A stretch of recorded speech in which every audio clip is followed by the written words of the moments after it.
இந்த 5 விஷயத்தை நான் ஃபாலோ பண்ணதால தான் என்னோட ஹீமோகுளோபின் லெவலை ராக்கெட் வேகத்தில் என்னால் புஷ் பண்ண முடிஞ்சுது. அதில் ஃபர்ஸ்ட் நான் என்ன ஃபாலோ பண்ணேன்னு பார்த்தீங்கன்னா, என்னோட உணவுகளில் அயன் மற்றும் ஃபோலேட் நிறைஞ்ச உணவை ஆட் பண்ணிக்கிட்டேன். உங்கள் உடம்புக்கு எவ்வளோ அயன் தேவைப்படும் பார்த்தீங்கன்னா, ஆவரேஜாக 10லேருந்து 15 மில்லிகிராம் அளவு தேவைப்படும். அண்ட் ஆவரேஜாக உங்கள் பாடியில் ஃபோலேட் எவ்வளோ தேவைப்படும் பார்த்தீங்கன்னா, ஒரு 400 mcgலேருந்து 600 mcgக்குள்ளே தேவைப்படும். அண்ட் ரெண்டாவது, வைட்டமின் சி நிறைஞ்ச உணவுகளை நான் ஆட் பண்ணிக்கிட்டேன். ஆவரேஜாக உங்கள் உடம்புக்கு வைட்டமின் சி ஆல்மோஸ்ட் 75 மில்லிகிராம்லேருந்து 120 மில்லிகிராம் வரைக்கும் தேவைப்படும். மூணாவது, என்ன நானே நல்லா ஹைட்ரேட்டடாக வச்சுக்கிட்டேன். நாலாவது, என்னோட தூக்கம் நல்ல குவாலிட்டியாக இருக்கிற மாதிரி நான் வச்சுக்கிட்டேன்.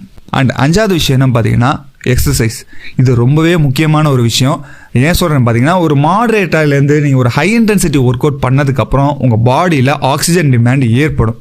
அப்படி இந்த ஆக்சிஜன் டிமாண்ட் ஏற்பட்டதுக்கப்புறம் உங்கள் உடம்புல இருக்கிற ஹீமோகுளோபின் ப்ரொடக்ஷனை நல்லாவே அது ஸ்டிமுலேட் பண்ணி விடும்.